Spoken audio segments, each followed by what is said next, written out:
사마천은 당대가 알아주는 인재였습니다.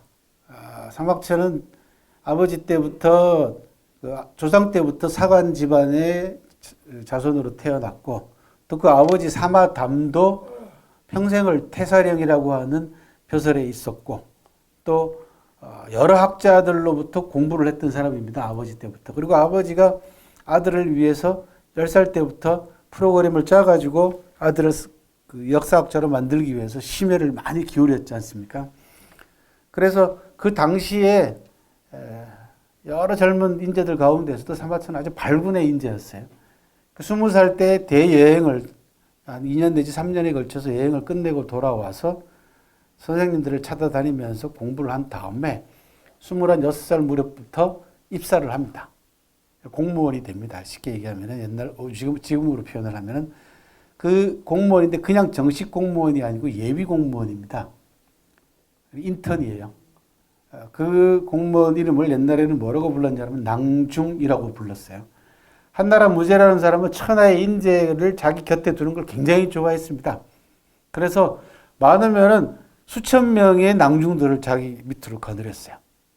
이 젊은이 20대, 30대에 아주 혈기 왕성한 그리고 뛰어난 천하의 인재들이 궁궐에 가득 메우는 거예요. 수천 명의 인재들이.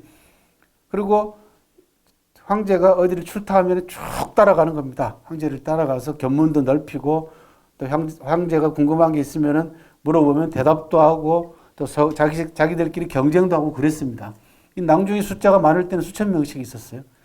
예비 관료들을 낭중들을 쭉 거느리고 있다가 관리들 가운데 결혼이 생길 거 아니에요. 뭐 죽었다든지 퇴직했다든지 또는 물러났다 병으로 뭐 물러났다든지 결혼이 생기면 그때 거기에 맞춰가지고 그 사람이 가지고 있는 능력에 맞춰서 재능에 맞춰가지고 그 자리에 바로바로 취임을 시키는 거예요. 그러니까 신진대사가 굉장히 빨리 되는 겁니다. 요즘도 아마 이런 방식 한번 도입해 볼 만하다라는 생각을 저는 종종 하거든요. 그죠? 그래서, 인턴십 같은 거를 좀 공직사회도 좀 활발하게 해서 신진대사를 좀 빨리빨리 돌릴 수 있는 방법도 한번 고려를 해봤으면 좋겠다. 그런 생각을 종종 하긴 하는데 이때 한나라 무제 때 그런 제도가 있었습니다. 근데 사마천은 그 사관 집안이기 때문에 아버지 자리를 물려받아야 됩니다. 다른 자리에는 못 갑니다. 사마천은. 태사령이라고 하는 국가 기록을 총 책임지고 그 다음에 역사를 담당하고 있고 그 다음에 황가 도서관을 관리하고 있는 태사령 벼슬에 아버지를 뒤이어서 세습을 해야 되는 그런 인재였어요. 아버지가 돌아가셔야만이 사마천이 그 자리에 들어갈 수밖에 없죠. 아버지가 큰 병이 나거나 이래야 되니까. 사마천 나이 36살 때 아버지가 세상을 떠나거든요. 그러니까 비교적 뭐 늦은 나이에 사실은 태사령 벼슬에 오른 셈이 되는데 사관이라고 하는 직업, 전문 직업을 놓고 봤을 때는 사실 늦은 나이도 아닙니다. 36살 정도 되면은. 왜냐하면 역사책을 쓰고 기록을 담당하려면 상당히 노련해야 되고 경험들이 많아야 되니까 제가 볼 때는 상당히 적절한 나이에 태사령 벼슬에 36살 때 아버지가 돌아가시니까 3년상을 지내고 38살에 정식으로 태사령 벼슬에 취임을 합니다. 그 사이에 사마천은 한 10년 가까이 26무렵의 낭중으로 예비관료로 입사를 했으니까 10년 가까이 궁중생활도 익히고 관료사회에 여러 가지 다양한 경험도 하고 또 황제를 수행해가지고 여러 지역을 돌아다니면서 많은 견문을 넓혀서 당대가 알아주는 인재로 성장을 했습니다. 사마천이. 그리고 사마천이 인재에 관해서 아주 남다른 견해를 갖게 되는 그리고 깊이 있는 통찰력을 갖게 되는 계기는 누가 뭐라 그래도 49살 때 자청한 궁영 때문입니다. 47살에 옥에 갇히고 48살에 사형 선고를 받고 살아남기 위해서 49살에 궁영을 자청하고 50세에 풀려나잖아요. 풀려납니다. 사마천이 이 궁영을 자청하는 과정에 있어서 얼마나 치욕스러운가라는 것은 여러분들한테 한 번 더 말씀을 드리면은 첫 번째는 궁영 자체가 대단히 치욕스러운 형벌입니다. 대개 조선시대 때는 거세라고 합니다. 되게 동물들한테 쓰는 단어거든요. 사실은 거세는 동물들을 거세시키거든요. 그러니까 뭐랍니까 새끼를 더 이상 치지 않게 만들기 위해서 거세하는 경우들이 있습니다. 종종. 사람들한테도 거세라고 그랬어요. 조선시대 때는 어릴 때 애가 집안 삶이 어렵고 그러면은 궁궐에 들어가서 심부름이나 하면서 네 입에 풀칠이나 하라고 궁궐로 들여보내야 되는데 그냥 못 들여보냅니다. 궁궐은. 멀쩡한 젊은 놈이 멀쩡하게 궁녀들이 득실거리는 궁궐 안에 들어갔다가 스캔들 나면 골 아프거든요. 그래서 궁궐에서 일하는 남자들은 다 거세해서 들여보내거든요. 그러니까 어렸을 때부터 들여보냅니다. 그래야지 일찍부터 궁궐 일을 배워서 자기한테 맞는 게 있을 거 아니에요. 그죠? 그 요리를 담당한다든지, 그 다음에 임금 바로 옆에 붙어서 임금 심부름을 한다든지, 옷을 담당한다든지, 그 다음에 뭐 궁중에 필요한 물건들을 나르는 걸 담당하든지, 자기 분담 역할이 다 있는 겁니다. 그러니까 어린 나이에 들어갑니다. 이때 어렸을 때는 어떻게 거세를 하냐 그러면은 고함만 제거해요. 고함만 제거합니다. 그러면 일단 생殖 기능이 없어지고 속력이 없어지고 호르몬의 변화가 생기기 때문에 고함만 제거해도 여자로 바뀝니다. 남성이. 근데 어릴 때 그렇게 해버렸기 때문에 그 정체성의 혼란이나 이런 부분들을 잘 못 느끼죠. 실제로. 되게 10살 고 전후로 해서 보내니까. 그런데 궁형이라는 형벌은 고함만 제거하는 게 아니고 통째로 제거합니다. 완전히 잘라냅니다. 그렇게 해서 완전히 잘라내고 나면은 이제 오줌구멍만 남잖아요. 그러면 그 오줌구멍에다가 큰 거위털을 박아요. 그러면 이제 오줌이 나오는 길이 생기는 거예요. 요도가 생기는 거죠. 그렇게 해서 따뜻한 곳에다가 보냅니다. 그래서 되게 옛날에는 어디다가 보냈냐면 잠실로 보내요. 잠실이 뭔지 아시죠? 누에 치는 곳이에요. 누에 치는 곳. 요즘은 이제 누에 치는 게 거의 없으니까 그런데 제가 어렸을 때 저희 할머님이 누에 치는 그 잠실에 들어가면 뭐 뜨끈뜨끈 하거든요. 누에는 따뜻한 데서 자라야 되니까. 그러니까 되게 궁형은 형벌이니까 죄인을 무슨 뭐 찜질방이나 황토방에 보낼 수 없잖아요. 그런데 몸을 추스리려면 몸이 차가우면 안 되거든. 그래서 따뜻한 데로 보내야 되니까 잠실로 보냅니다. 그래서 옛날 사람들이 시나 문장이나 이런 데에다가 잠실로 내쫓았다라든지 잠실로 갔다라든지 이런 단어가 나오면은 누에 치러 간 얘기가 아니고 궁형당했다라고 하는 비유법입니다. 그렇게 해서 짧게는 한 달, 길게는 석 달 정도까지 몸을 추스려서 오줌이 나오고 해야지 이제 살아나는 거예요. 그 사이에 죽는 경우들이 많죠. 특히 사마차는 49살에 궁형을 자청했기 때문에 죽을 확률이 전문가들의 견해에 따르면 80% 이상이었다는 겁니다. 살 확률이 20%가 채 안 됐다는 거죠. 그러니까 사마천이 첫 번째는 궁형이라고 하는 형벌이 얼마나 치욕스러운 형벌이냐. 왜? 정체성을 혼란을 일으키게 만들거든요. 왜? 몸이 변한단 말이에요. 여자로 바뀌어버리니까. 첫 번째 치욕. 두 번째, 사마천은 궁형을 자청했지 않습니까? 살아남기 위해서. 살아남아서 역사책을 완성하기 위해서 궁형을 자청했단 말이죠. 여기 두 번째 치욕입니다. 차라리 형벌을 당하면 문제가 없겠는데 살아남으려고 자기가 궁형을 자청하는 것 자체가 치욕이죠. 근데 그보다 더 큰 치욕은 뭐냐 그러면 황제가 허락을 해야 돼요. 사형수인데 저는 살려고 궁형 자청하랍니다 라고 하면은 황제가 허락을 해줘야만이 궁형을 할 수 있어요. 한 나라를 통틀어가지고 사형수가 궁형을 자청해가지고 황제의 허락을 얻은 경우는 딱 2번밖에 없습니다. 사마천을 포함해서. 대부분 다 그냥 아이 자식 구차하게 살아남으려고 궁형까지 자청을 해? 안 돼. 그래가지고 전부 다 사형시키는 거예요. 딱 2사람만 궁형을 허락을 했어요. 사마천은 그러면 왜 궁형을 허락받았냐? 옥에 갇혀 있는 동안에 무죄의 마음도 약간 그죠?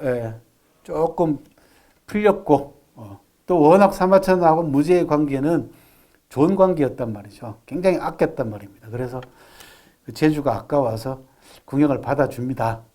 그런데 더 원통한 일은 궁형을 당하고 난 다음에 사마천이 궁형을 당하게 되는 사형을 선고받는 계기는 사마천이 변호했던 이릉이라는 장수가 흉노 군대에게 군사훈련을 시킨다 해서 반역죄로 몰렸잖아요.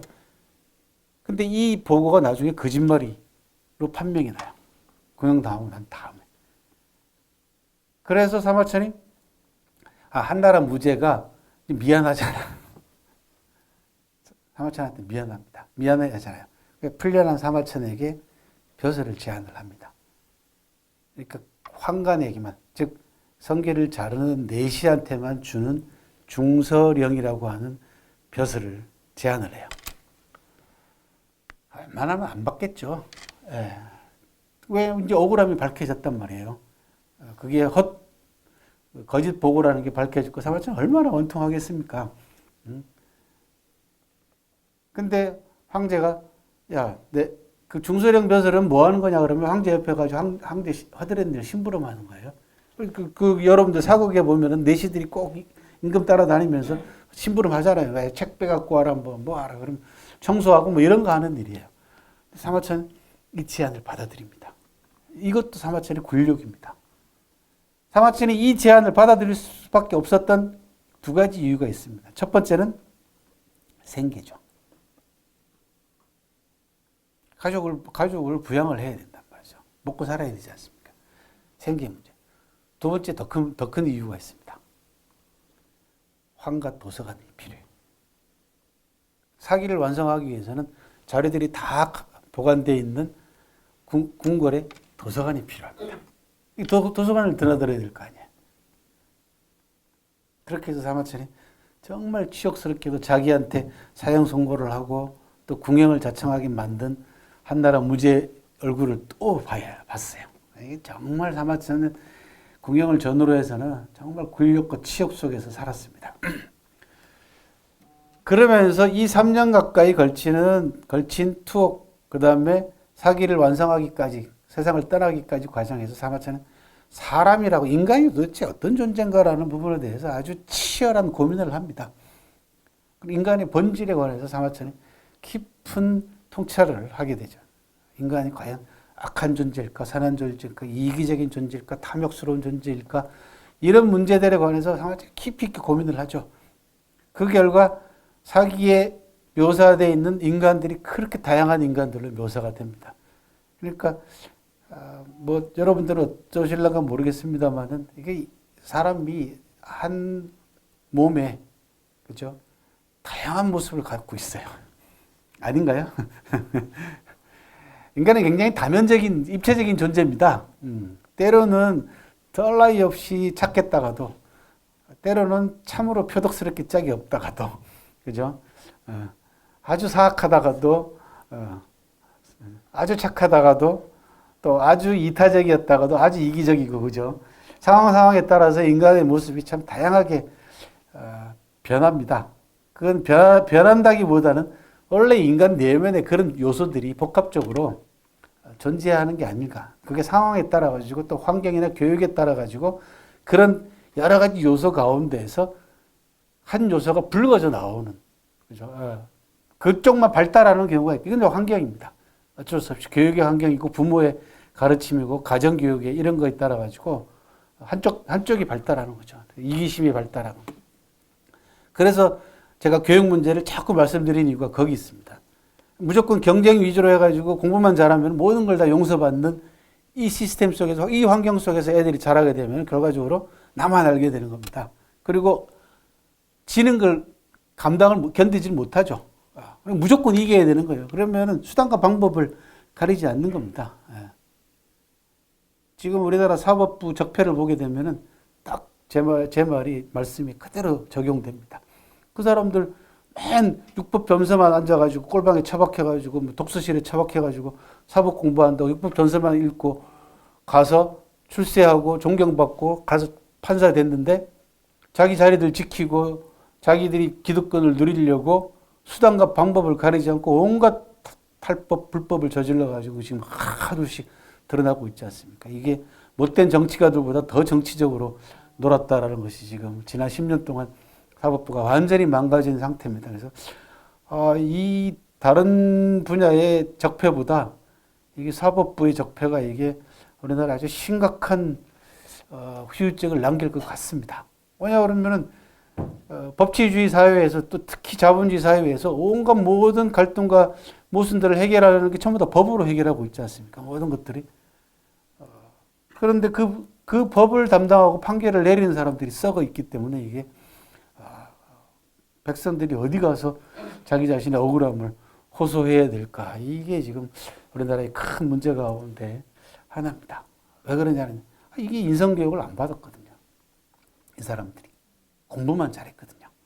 인문학이 뭔지도 모르고 인간이 뭔지도 모릅니다. 그리고 노는 물이 좁아요. 딱 거기 갇혀가지고 세상 구경도 안 하고 자기들끼리만 그리고 자기네들이 이게 선민의식을 가지고 있어요. 대한민국에서 우리가 최고다, 최고 엘리트다라고 하는 선민의식을 가지고 있으니까 조금이라도 자기 자신들의 자존심이나 자기 자신들의 기득권을 건드리면 못 견디는 겁니다. 이게 제가 볼 때는 학교 교육 그리고 우리나라의 이 고시라고 하는 요 시스템이 만들어낸 괴물들, 이게 이제 괴물을 만들어냈습니다. 이제 고시도 여러분들이 잘 생각해 보십시오. 고시도 가만히 보면은 뭐의 잔재냐 그러면은 과거제의 잔재입니다. 과거. 그렇게 조선 후기 때 폐지하고 싶어 했던 과거 제도가 일제시대를 거치면서 사실 시민혁명을 통해 가지고, 그죠? 예.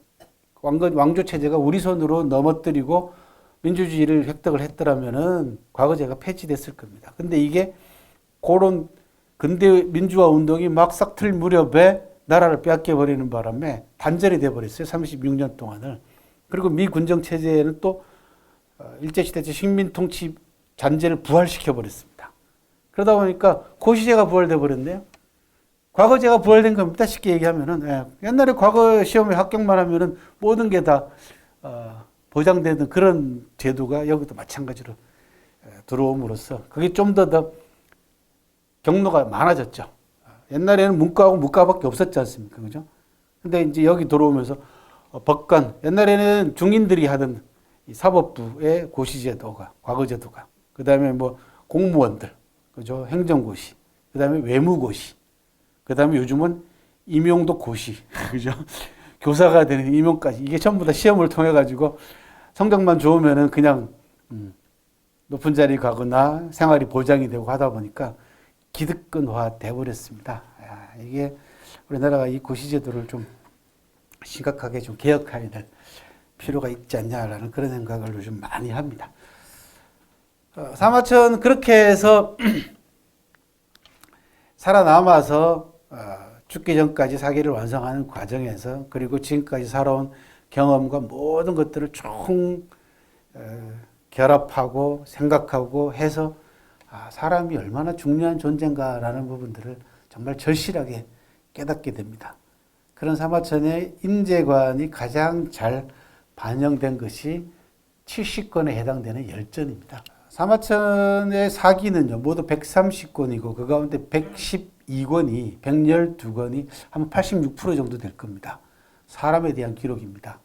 주로 제왕들의 기록인 봉기, 그 다음에 주로 제후들의 기록인 세가, 봉기가 12권, 세가가 30권, 그 다음에 열전이 수많은 보통 사람들에 대한 기록이 열전이 70권이죠. 그러니까 112권입니다. 130권 가운데. 86% 가까이가 사람에 대한 기록입니다. 그리고 그 모든 기록이 인재하고 연결이 되어 있습니다. 한 나라가 멸망하는 데 있어서 가장 중요한 요소가 뭔가 봤더니 인재를 박해하더라 라는 거죠. 나라가 망할 때는 인재들이 순환을 당합니다.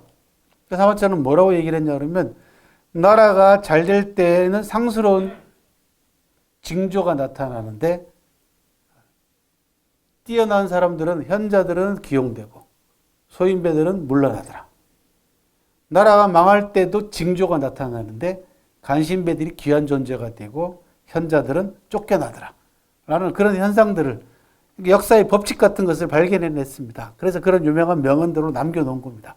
아까처럼 안희제 출령이요 존망제 소용이다라는 것도 다 수천 년 역사를 사마천이 전체적으로 다 관통해보고 종합해본 결과 이게 나라가 잘 되려면은 리더가 통치자가 어떤 좋은 정책을 쓰느냐가 중요하고 또 그 정책을 시행하는 데 있어서 어떤 인재를 기용하느냐가 결국은 나라의 전망을 결정하더라라고 하는 역사 법칙 같은 것을 사마천이 찾아낸 겁니다. 그런데 그 핵심엔 뭐가 있냐? 인재들이 있더라. 그러면 그 인재들을 어떤 방식으로 포용할 것인가라는 인재의 포용 방식이죠. 그 인재를 스카우트하는 것부터 시작해서 인재를 알아보는 것부터 시작해서 인재를 기용하는 문제, 기용했으면 중요하게 소중하게 쓰는 문제, 그 다음에 맡기는 문제, 이런 다양한 인재관들이 사기 속에 아로새겨지게 된 겁니다. 그런데 그 인재라는 것이 꼭 나라를 위해서 봉사하는 사람들만이 인재가 아니더라라는 겁니다. 그냥 세간에 보통 사람들 가운데서도 자기 자신의 뜻대로, 자기 자신의 의지대로 세상을 올바르게 산 사람들이 많더라는 거죠. 그렇게 해서 사마천이 70건에 해당되는 사기의 절반 이상에 해당되는 열전을 수많은 보통 사람들의 이야기로 아로새기게 된 겁니다. 그래서 부의숙당이라고 하는 네 글자를 남깁니다. 정의롭게 행동하고 자잘한 일에 얽매이지 않았던 사람들, 이 사람들을 기록합니다.